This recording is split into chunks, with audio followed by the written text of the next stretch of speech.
성경 봉독 본문 말씀은 빌립보서 2장 25절부터 30절입니다.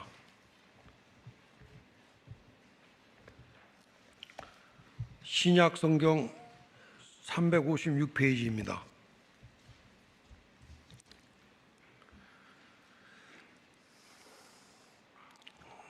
찾은 줄 알고 읽도록 하겠습니다. 그러나 에바브로디도를 너희에게 보내는 것이 필요한 줄로 생각하노니 그는 나의 형제요 함께 수고하고 함께 군사된 자요 너희 사자로 내가 쓸 것을 돕는 자라. 그가 너희 무리를 간절히 사모하고 자기가 병든 것을 너희가 들은 줄을 알고 심히 근심한지라. 그가 병들어 죽게 되었으나 하나님이 그를 긍휼히 여기셨고 그뿐 아니라 또 나를 긍휼히 여기사 내 근심 위에 근심을 면하게 하셨느니라. 그러므로 내가 더욱 급히 그를 보낸 것은 너희로 그를 다시 보고 기뻐하게 하며 내 근심도 덜려 함이니라. 이러므로 너희가 주 안에서 모든 기쁨으로 그를 영접하고 또 이와 같은 자들을 존귀히 여기라. 그가 그리스도의 일을 위하여 죽기에 이르러도 자기 목숨을 돌보지 아니한 것은 나를 섬기는 너희의 일에 부족함을 채우려 함이니라. 아멘. 초대교회 현장을 가면 어느 교회든지 그 교회를 빛내는 그런 신자들이 있었습니다. 오늘 우리가 빌립보서를 읽었는데 빌립보 교회는 에바브로디도라는 일꾼이 있었습니다. 에바브로디도. 좀 이름이 좀 어렵죠? 조병수, 이은수 이러면 금방 알아듣는데 에바브로디도 애를 낳다가 어떻게 됐다는 뜻인가 하면은 좀 에바브로디도 좀 어려운 이름입니다. 근데 에바브로디도라는 이름은 뜻이 있어요. 무슨 뜻이냐면 원래 빌립보든지 아니면 지중해권에 가면 신들을 많이 섬겼는데 그 가운데 천둥 번개를 주는 신, 아니면 폭풍우를 일으키는 신, 또 바다를 다스리는 신, 이런 신이 많았는데 여신들도 있었어요. 여신 가운데 지중해에서 그 권에서 자주 등장하는 여신이 아프로디데라는 여신입니다. 아프로디데. 그래서 이제 이건 아프로디데라는 여신인데 그리스 사람들은 여신을 아프로디데 이렇게 불렀는데 이 신이 로마로 넘어갔어요. 로마로 넘어가서는 이름이 좀 바뀌었어요. 뭐로 바뀌었냐면 비너스. 비너스는 잘 아시죠? 비너스 스타킹 아시죠? 비너스. 그러니까 이 아프로디데 또는 비너스라는 여신은 미의 여신, 아름다움의 여신 이런 뜻을 갖고 있는 그런 여신입니다. 아프로디데 앞에 F라는 단어를 하나 달면 아프로디데. 그래서 우리말로는 에바브로디도. F라는 말은 누구에게 드린다. 그래서 이 에바브로디도라는 사람은 아프로디데 여신에게 드려진 사람 이런 뜻입니다. 그러니까 이 이름만 딱 보면 금방 우리가 눈치채야 될 게 있죠. 뭘까요? 이 에바브로디도는 본래 예수님을 믿는 가정에서 태어난 사람이 아니구나. 그죠? 예수님, 여러분이 지금 우리 화성교회 성도님들이 아들, 딸을 낳거나 아니면 손주 낳는데 다른 신에게 바치는 그런 이름을 줘주진 않겠죠. 그렇게 이름 지는 사람이 있다면 믿음을 아주 심하게 의심해 봐야 될 터인데, 그러니까 에바브로디도라는 이름은 아프로디데 이방 여신, 내게 바쳐진 아이 이런 뜻이니까 이 가정은 처음부터 불신 가정이다. 불신 가정에서 태어난 그런 아이였습니다. 근데 빌립보에 교회가 서게 되고 그러다 보니까 어떻게 복음을 받아서 이 에바브로디도가 빌립보 교회의 한 일꾼이 되었습니다. 어느 날 빌립보 교회에 소식이 하나 들어왔는데 빌립보 교회를 세우는 큰 공을 이렇게 어떤 사도 바울이 로마 감옥에 갇혔다, 이런 소식이 들어왔습니다. 그런데 로마 감옥은 뭐 지금도 로마에 가면 바울과 베드로가 갇혔던 감옥이다, 이렇게 전설 가운데 있는 그런 지하 감옥이 있어요. 가보면 땅을 이렇게 안반을 파고 내려가서 계단이 이끼와 또 물기가 있어서 내려가면 쭉쭉쭉쭉 미끄러진 이런 계단을 타고 내려가면 햇빛이 하나도 들지 않고 또 공기도 통하지 않고 또 어떻게는 습도가 높고 또 독벌레, 독충 뭐 이런 것들이 있어서 한 3년 정도만 갇혀 있으면 뭐 사용시킬 필요도 없이 자동적으로 기관지 폐가 나빠져서 죽거나, 아니면 햇빛을 못 받으니까 피부병 심하게 생겨서 나중에 나병이 돼서 한센시병으로 죽거나, 아니면 그 속에 있는 독벌레들이 우글우글 다니다가 뭐 손등도 물고 뺨도 물고 허벅다리도 물어서 뭐 독에 죽거나 뭐 그렇게 죽는 거예요. 그런 감옥에 갇혔다는 거예요. 그러니까 이 빌립보 성도들이 마음이 불같이 타올랐어요.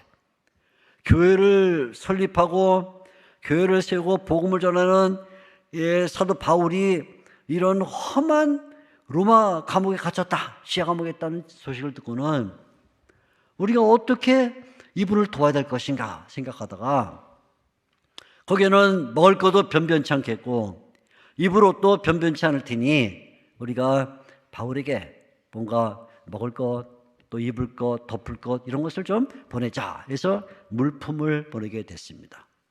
그 내용은 사실은 오늘 2장에 들어있지 않고 4장에 가면 있어요. 4장. 혹시 여러분 성경 펴고 있는 분들이 있으면 4장 18절 말씀 한번 제가 읽어드릴 테니까 한번 보세요. 4장 18절에 이렇게 돼 있어요. 내게는 모든 것이 있고 풍부한지라.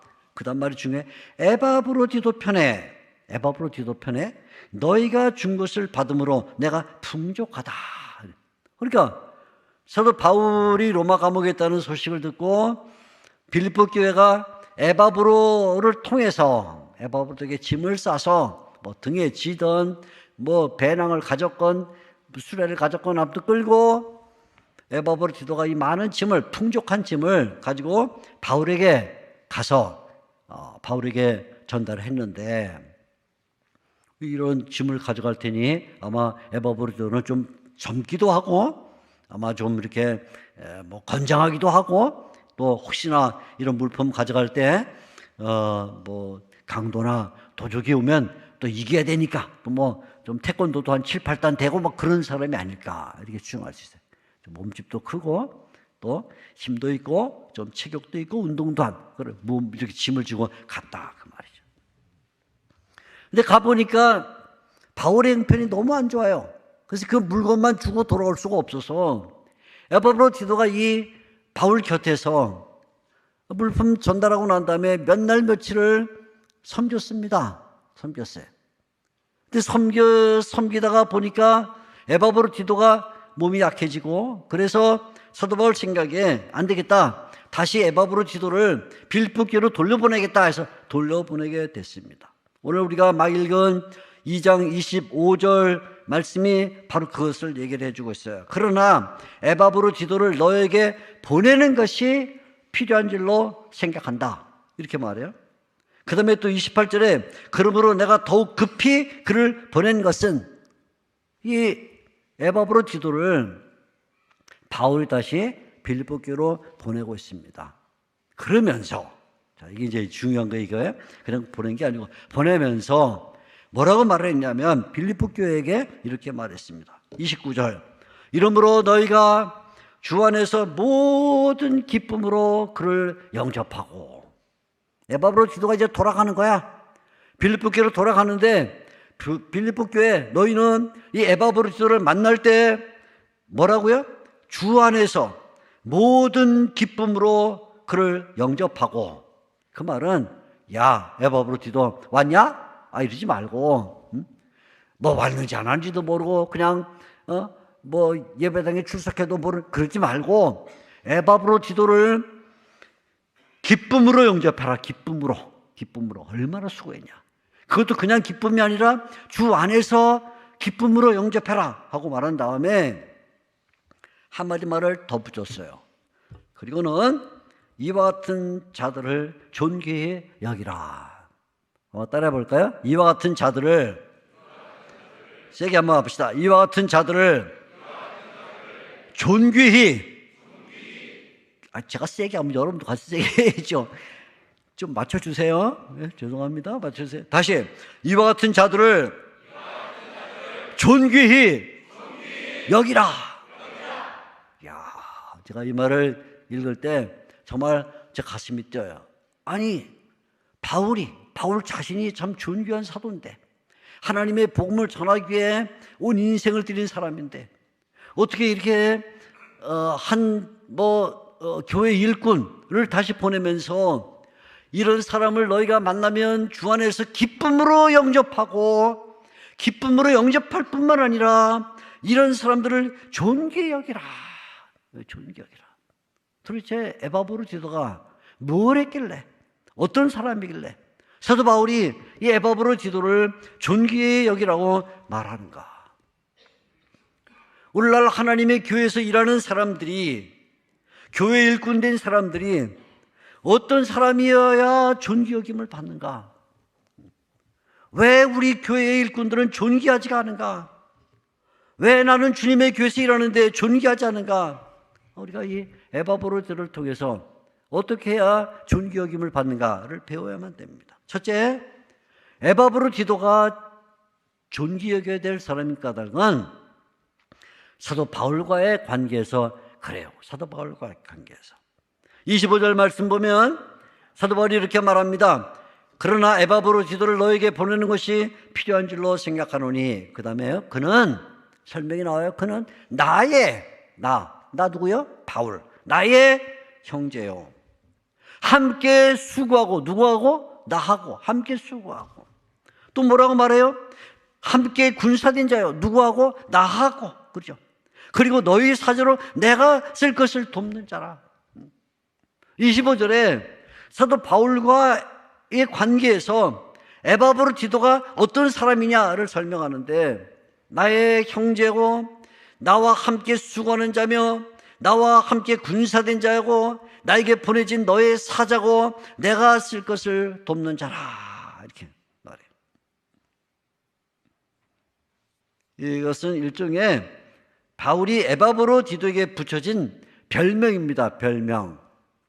몇 개의 별명?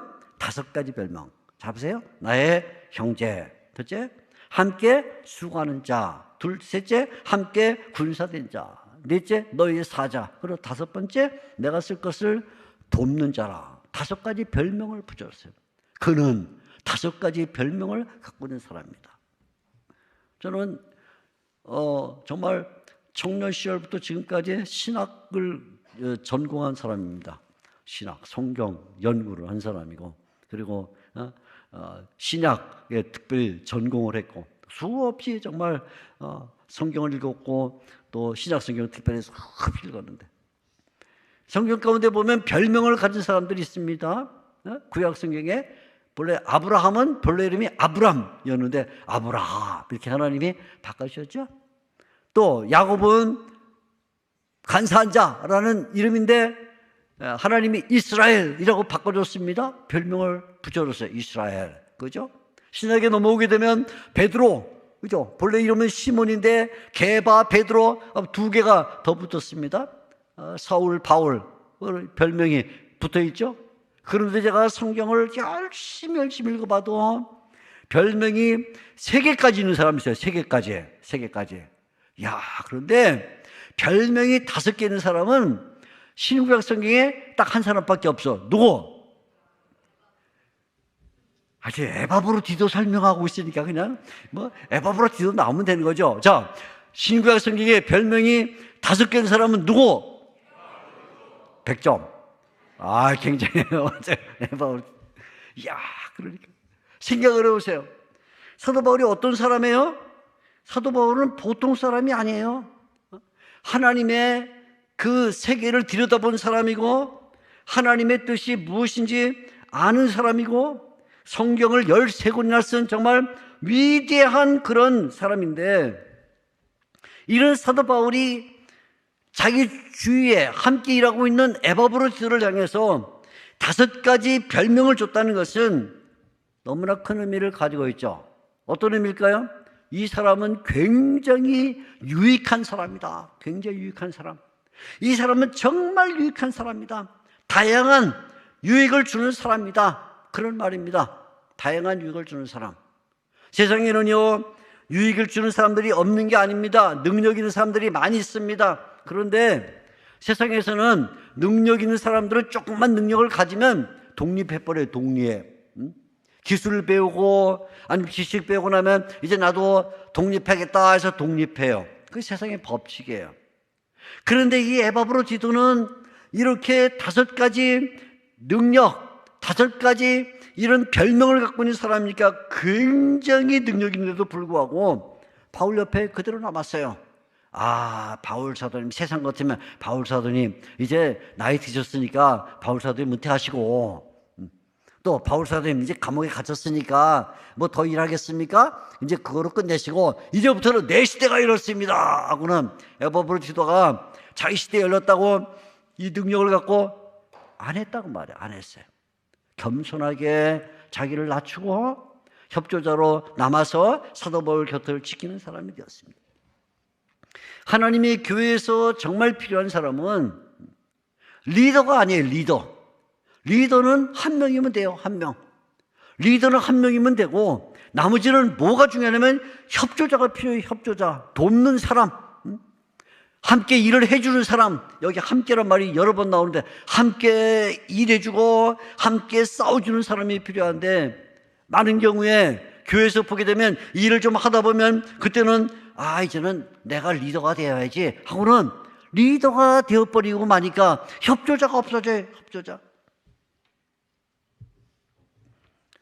사도 바울이 에바브로디도를 봤을 때 이런 사람을 존귀역이라고 말하는 것은 혼자 독립해서 자기 일을 할 수 있는 능력이 많은 사람임에도 불구하고 그대로 그 조력자의 자리를 지키면서 거기 남아있다는 얼마나 존귀한 일꾼인가. 그런데 바울이 이 에바브로디도를 5가지 별명으로 묘사했다는 것은 이 에바브로디도가 한 사람이지만 5 몫을 감당할 수 있는 사람이다. 그런 의미를 갖죠. 이름이 5개고 별명이 5개고 얼굴이 5개고 하는 몫이 5개다. 형제가 필요할 때는 형제가 되어주고 동역자가 필요할 때는 동역자가 되어주고 함께 싸워야 될 때는 함께 싸우는 군사가 되어주고 교회를 대표할 때는 교회 사자가 되고 그리고는 쓸 것을 돕는 봉사자가 필요할 때는 봉사자가 되는 5 몫을 하는 사람이었다. 그러니까 에바브로디도는 그냥 한마디로 줄여 말하면 5배의 일꾼, 5배 일꾼이에요. 한 사람이지만 5 몫을 할 수 있는 사람이다. 그런 말이죠.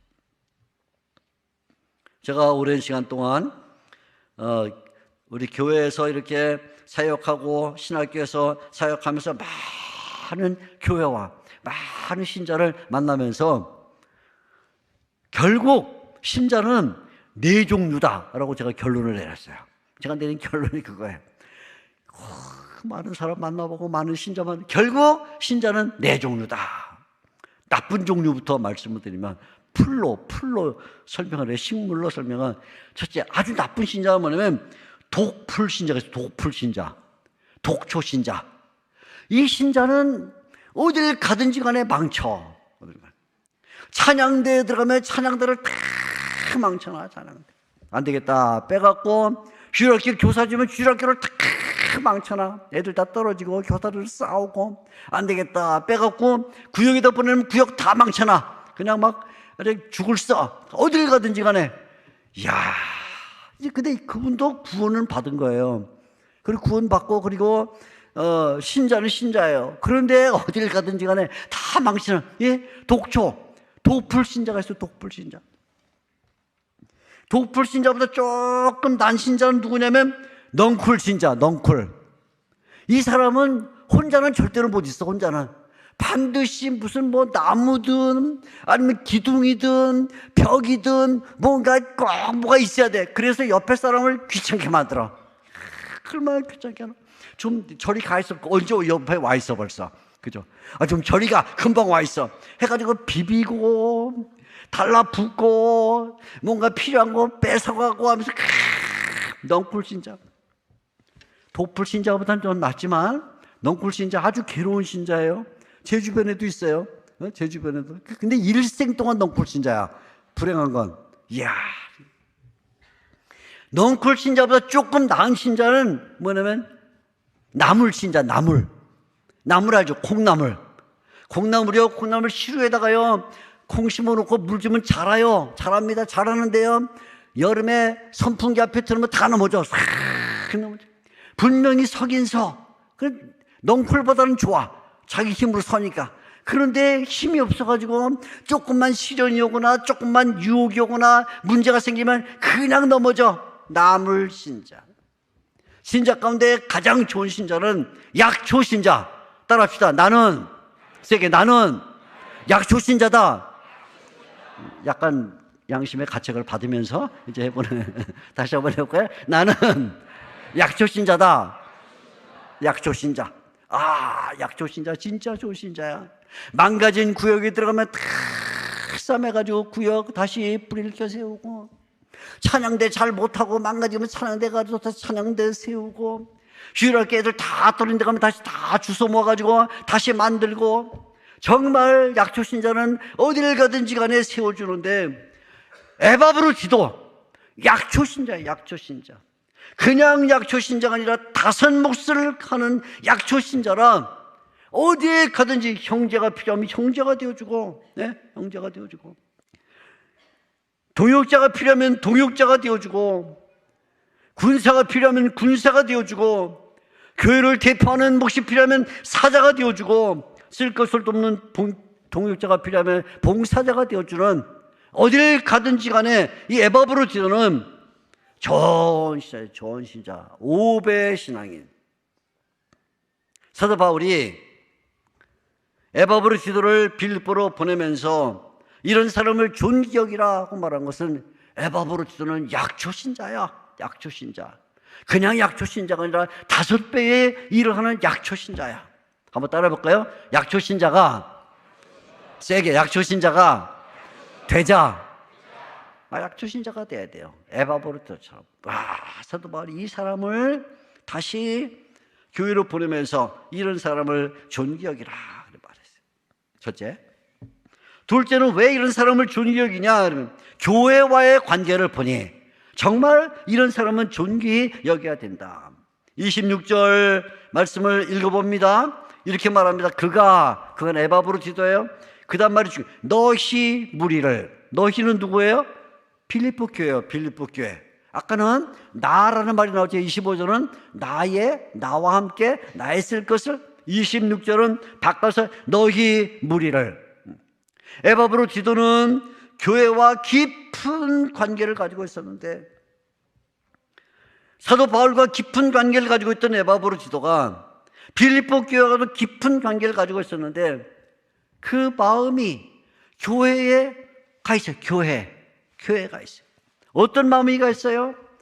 26절 보게 되면 이런 말이 들어있습니다. 제가 26절 읽을 텐데 어느 단어 하나를 좀 세게 읽을 거예요. 세게 읽을 텐데 조금 해도 세게 읽을 땐 굉장히 세게 읽으니까 혹시 간 떨어지지 않도록 준비하고 계세요? 자, 준비했죠? 제가 세게 읽습니다. 그가 너희 무리를 간절히 사모하고 뭘 해요? 이야, 이 에바브로 지도가 너희 무리 빌립보 교회를 사모하는데 어떻게 사모하냐? 그냥 사모가 아니고, 사모가 뭐예요? 사모? 목사님 사모님? 아니 말고 그거 아니고, 사모가 뭐죠? 사모는 남자와 여자가 연애를 하면 그 보고 싶은 거 그거 막 만나고 싶은 게 사모야. 그래서 내가 예를 들어 뭐 어디 커피숍 가가지고 진짜 맛있는 커피를 마셔. 근데 내 짝꿍이 없어. 우리 짝꿍이 여기 있었으면 좋겠다. 이게 사모야. 이게 사모. 내가 어디 가서 좋은 경관을 봐. 경관을 보는데 혼자 보는 게 너무 아까워. 그 사람이 같이 했으면 좋겠다. 그게 사모하는 거야. 얼굴 보니까 사모를 한 번도 해본 적이 없는 것 같은 표정인데, 이게 좀 문제가 있네요. 이게 사모를 해야 되는데, 이게 사모해. 교회를 사모해. 정말 이 에바브로디도가 빌립보 교회를 사모하는데요. 사모하는데, 연애하는 듯이 사모하는데, 그냥 사모한 게 아니고 어떻게 사모했느냐? 간절히 간절히. 내가 빌립보 교회에 내가 가야 되는데, 빌립보 교회 성도들을 만나야 되는데, 빌립보 교회 우리 목사님 건강하신가? 건강하신가 모르겠어. 우리 장로님이 사업하시는데 그 사업 잘 되나 모르겠어. 우리 집사님 가정 평안한가 모르겠어. 우리 권사님 나이 많으신데 괜찮으신가? 우리 새신자들, 이 에바브로디도의 머릿속에 빌립보 교회가 가득 차 있어서 사모하는데, 간절히 사모하는데, 빌립보 교회 목사님, 장로님, 집사님, 권사님 매일같이 그 얼굴이 떠오르면서 그 교회를 사모했더라고 말이에요. 교회를 사모했어요.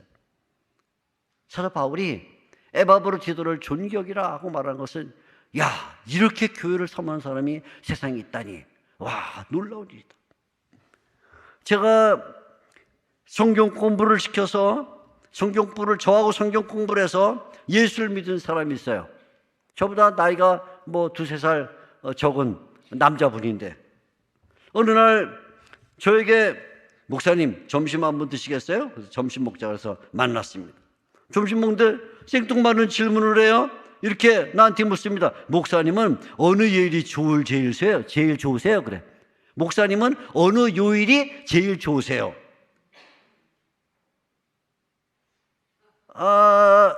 순간적으로 제가 월요일이죠. 그러세요. 월요일. 왜? 왜냐면 주일에서 제일 머니까. 그죠? 주일에서 제일 머니까 일단 설교 부담이, 일단 월요일은 괜찮거든요. 월요일은. 화요일 되면 조금 가슴이 찌그러들어요. 네?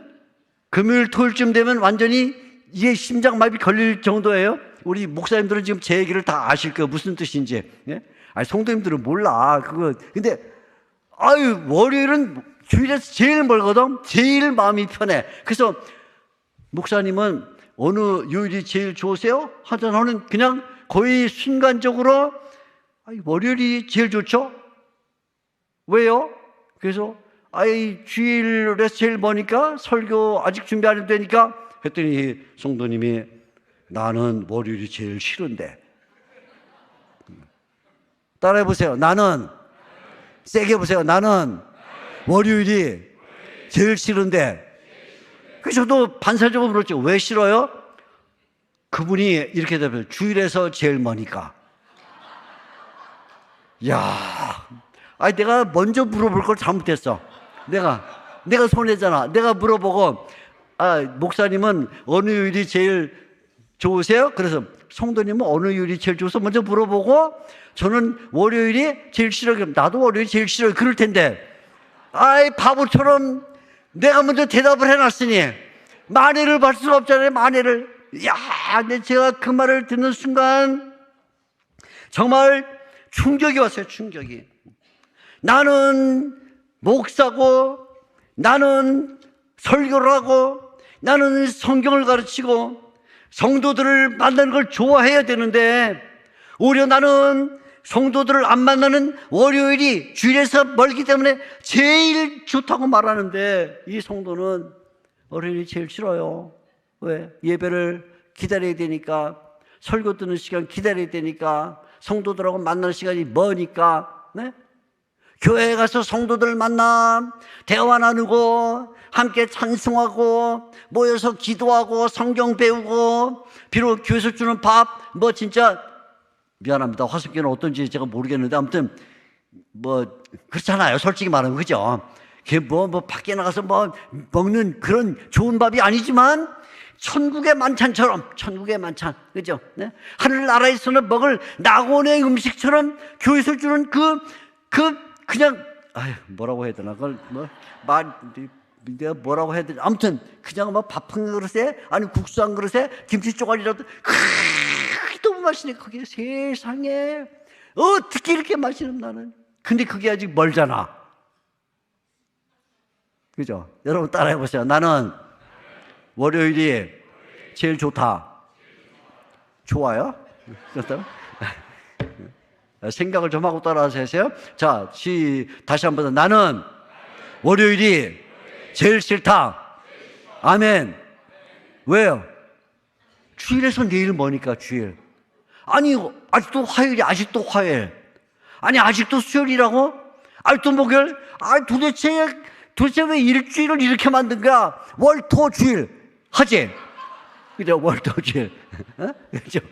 월, 화, 수, 목, 금. 아니, 뭘 그렇게 만들어놨어. 그죠? 하나님이 천지 창조하실 때 일주일 단위로 그렇게 하셨으니 할 수 없지만, 그냥 마음속에 이 성도는 뭐예요? 교회를 너무 사모하니까, 교회를. 에바브로티도가 교회를 너무 사모하니까 월, 토, 주일 이렇게 되면 좋겠다. 아니면 월요일 그 다음에 주일, 월요일, 주일 그러면 좋겠다. 사도 바울이 에바브로티도를 봤을 때, 야, 이런 사람 이게 존귀하게 되겠다. 그런데 에바브로티도는 교회를 사모할 뿐만 아니라 그 다음에 더 충격적인 말이 있어요. 자, 26절 제가 다시 읽으면서 어느 단어를 또 세게 읽을 겁니다. 준비하시고, 자, 준비. 26절. 그가 너희 무리를 간절히 사모하고 자기가 병든 것을 너희가 들은 줄을 알고 심히 근심한지라. 뭐? 근심이 생겨서 근심. 아까는 교회를 사모했는데 이제는 사모할 뿐만 아니라 교회 때문에 근심에 생겼어요. 근심. 어떤 근심? 그냥 근심이 아니라 심한 근심이 생겨서 심히 근심한지라. 교회를 놓고 근심하는데 우리 교회에 병자가 많은데 그 병자들이 괜찮을까? 우리 교회에 연약한 신자가 많은데 그 신자들이 괜찮을까? 우리 교회에 소신자들이 들어와 있는데 그 새신자들이 괜찮을까? 근심에 근심.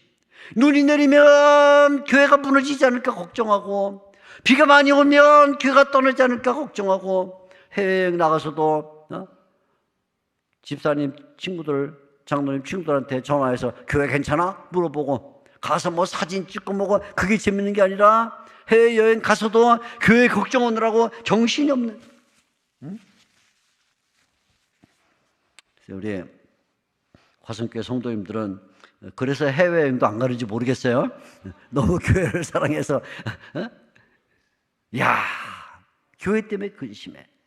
우리 교회가 말씀으로 충만해야 되는데, 우리 목사님 건강하셔야 되는데, 우리 교회가 부흥해야 되는데, 지역사회에서 역할을 잘해야 되는데, 근심했다. 근심.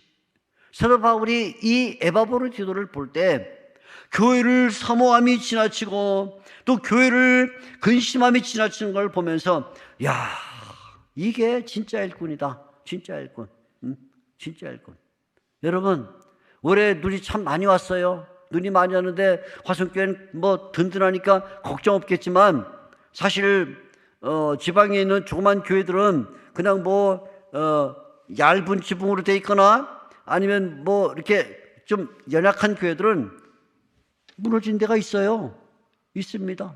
그런데 그렇게 눈이 오는데 성도들이 자기 집은 걱정하지만 교회가 괜찮을까? 만일에 걱정하지 않는다면 그건 존귀 여김을 받을 수가 없어요.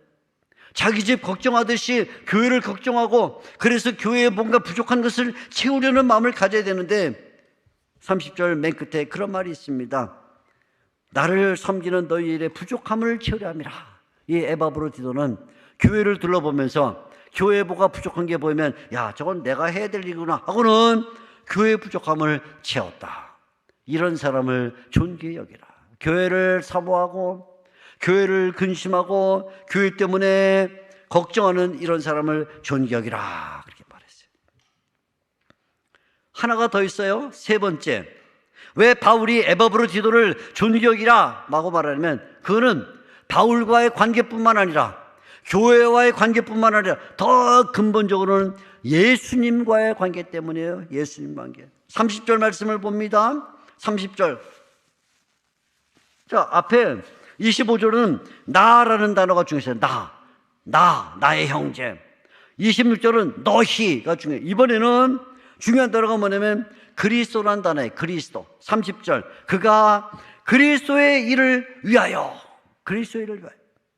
바울이 자기와의 관계에서는 5배의 신앙인이요, 교회와의 관계에서는 사모하고 근심하는 신앙이라면 그리스도와의 관계에서는 뭔가 그리스도의 일을 위하여 30절 죽기에 이르러도 자기 목숨을 돌아보지 않았다. 죽기에 이르러도 자기 목숨을 돌아보지 않았다. 오늘 우리가 읽고는 이 빌립보서 본문에 보면 죽음이란 단어가 2번 나옵니다. 27절에 그가 병들어 죽게 되었다라는 말과 그 다음에 30절에 죽기에 이르러도 이런 말이 나오는데, 이 에바브로디도가 바울을 도우러 왔다가 병이 들었다는 거야. 병이. 자, 생각해 봅시다. 아까 우리가 처음에 얘기할 때 빌립보 교회가 에바브로디도를 통해서 뭐 옷 가지며 이불이며 먹을 거며 등짐을 싸가지고 풍부하게 보냈다. 그러니까 에바브로디도가 여기서 있는 이 조병수 목사처럼 이렇게 그냥 배실배실한 이런 사람이 아니고, 이렇게 그냥 후 불면 넘어질 이런 사람이 아니고 몸집도 있고, 네, 덩치도 있고, 또 거기다가 좀 건장하고, 그리고 아마 뭐 태권도 뭐 몇 단도 되고 이 정도의 사람일 텐데, 도대체 왜 에바브로디도가 병들었는가? 27절. 왜 병들어 죽게 되었는가? 왜냐하면 간단해요. 왜냐하면 그리스도의 일을 위해서 자기 목숨을 돌보지 않았기 때문에요. 30절. 그리스도를 위하여 죽기로도 자기 목숨을 돌보지 않았다. 자기 목숨을 돌보지 않았어요. 에바브로디도는 주님의 일을 할 때 목숨을 걸고 일하는 사람이었습니다. 생명을 걸고 그리스도의 일을 하는 사람입니다. 대충 하다가 그만두거나, 아니면 힘들거나 짜증나면 그냥 내팽개치거나, 옆에 사람 누가 와서 시비를 걸고 뭔가 기분 나쁜 얘기하면 때려치는 그런 사람이 아니라 그리스도를 위해서 자기의 목숨을 돌아보지 않고 일을 했다. 그러다 보니까 자기 몸이 병들어서 죽어가는 걸 알고 있어요.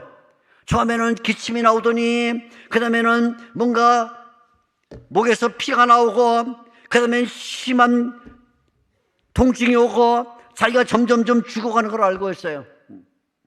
거울에 얼굴을 비춰보니 점점점 파리해지고 핏기를 잃어가는 걸 알고 있습니다. 바울에게 풍성한 물품을 가져다 줄 정도로 신체가 건강한 사람이었지만 그리스도를 위한 열정이 이 에바브로디도를 죽음으로 몰아가고 있습니다. 그런데 에바브로디도는 자기 몸이 죽어가는 걸 알면서도, 죽음을 향해 달려가는 걸 알면서도, 심해지나치다는 걸 알면서도 이를 거절하지 않았어요. 그래서 바울의 복음이 전파된 것입니다. 바울의 복음이 전파된 거예요.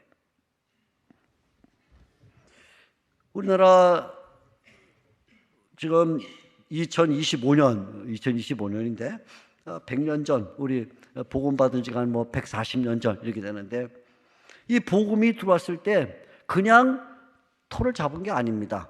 정말 많은 사람이 희생을 했는데, 그냥 일제 강점기 시대에 순교한 사람들도 있지만 복음을 전하다가 정말 죽음의 자리까지 이르러도 마다치 않고 한 사람들이 있는데, 혹시 여기 전주 출신들이 있습니까? 전주에 가면 서문박교라고 해서 서문교회라고 있는데, 1926년 꼭 100년 전 얘기예요. 제가 옛날 얘기를 하나 드리는 거예요. 100년 전에 1926년에 전주 서문교회에 18살 된 교사가 있었어요. 교사 18살. 그 당시 18살만 해도 어른이었어요.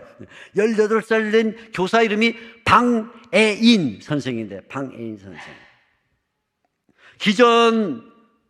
지금은 기존 전문대학, 대학이 되나 모르겠는데, 그 당시 기전여학교의 교사였습니다.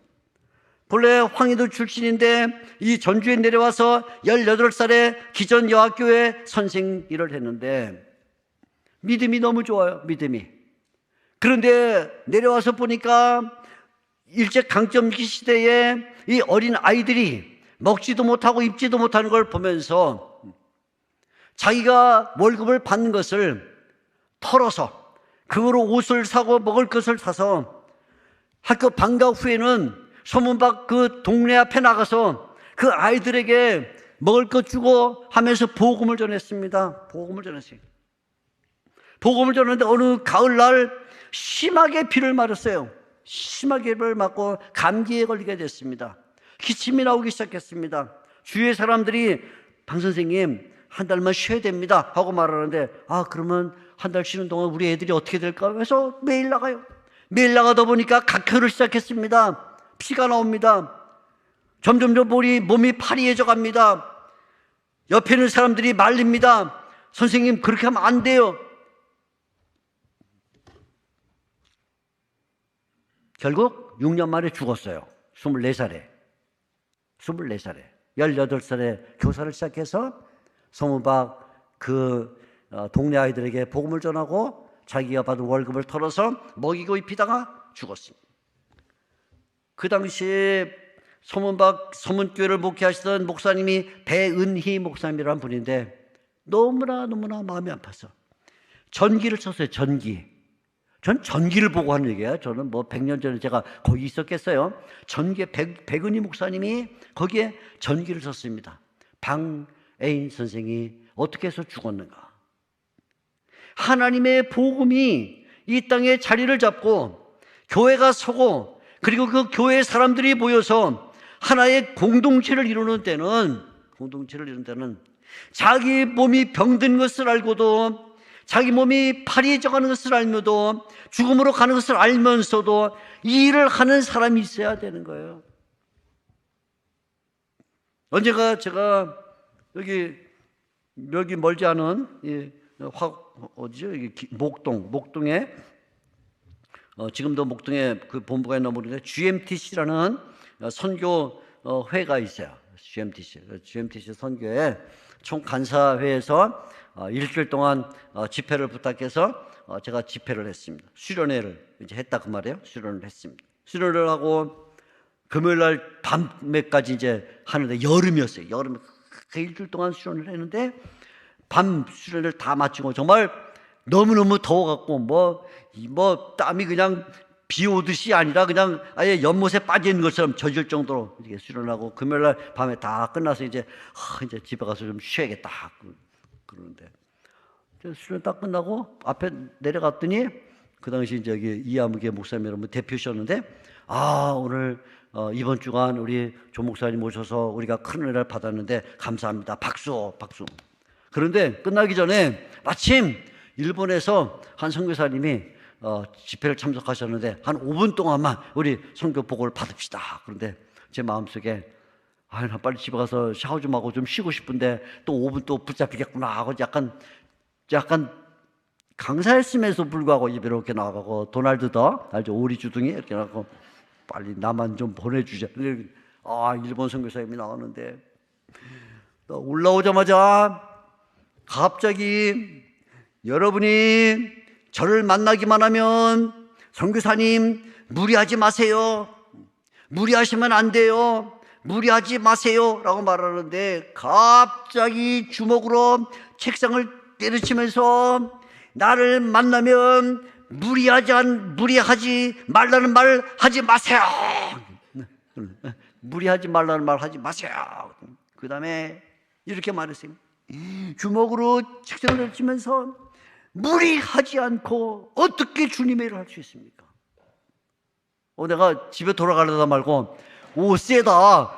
센데 내가 일주일 동안 집회했는데 그냥 한꺼번에 다 그냥 넘어가더라고. 이야, 주님의 일을 하는데 무리하지 않고 어떻게 주님의 일을 하냐? 그 세네. 그렇지. 주님의 일을 어떻게 무리하지 않고 해? 내 몸을 아끼고 내 시간 아끼고 내 재능 아끼고 내 돈 아끼고 아껴가면서 어떻게 주님의 일을 하냐? 어떻게 주님의 일을? 주님의 일을 할 때 그리스도를 위해서 자기가 죽어가는 것을 알아도 그 일을 해야 그 일이 이루어지는 것이지 자기 몸을 아끼면서 어떻게 하느냐? 그렇지. 맞아. 에바브로티도 병들어 죽게 되었지만 죽기 이르러도 자기 목숨을 돌보지 아니한 것은 나를 섬기는 너희 일의 부족함을 채우려 합니다. 무리하지 않고 시간과 재능과 그 외의 모든 것을 뭔가 손해보지 않고 어떻게 주님의 일을 하느냐, 그리스도 일을 하려면 뭔가 잃어버리는 것이 된다. 오늘날 기독교에 많은 성도들이 예수님 때문에 복 받으려고 하는데 예수님 때문에 복 받으려고 하지만 예수님 때문에 손해를 보려고 하지 않기 때문에 교회가 약해지고 있는 거예요. 옛날 초대교회나 오늘날 우리의 한국교회 초대교회나 교회가 힘을 얻고 복음이 심게 전해진 것은 일꾼들이 그리스도를 위해서라면 내가 목숨이라도 내놓는다라는 이 단단한 각오가 있었기 때문입니다. 초대교회 현장을 가면 교회마다 뛰어난 일꾼들이 있었어요. 로마 교회는 그 유명한 아굴라 프리스길라 부부가 있었습니다. 고린도 교회는 스테바나라는 성도가 있었고 골로새 교회는 빌레몬이라는 사람이 있었습니다. 여기저기 가면 다 있는데 빌립보 교회는 에바브로디도가 있었어요. 본래는 이방 여신에게 바쳐졌던 사람이지만 어느 순간부터 우리 주님 예수 그리스도께 헌신함으로써 놀라운 역사가 일어났습니다. 오늘 우리 남전대 헌신 예배를 드리면서 이 교회에 에바브로디도는 누군가 우리가 생각해 봐야 돼요. 5배의 일꾼, 한 사람이지만 5몫을 감당할 수 있는 사람, 교회를 사모하고 교회 때문에 근심하는 일꾼, 그리고 그리스도를 위해서는 죽음을 각오한 일꾼, 그게 누군가?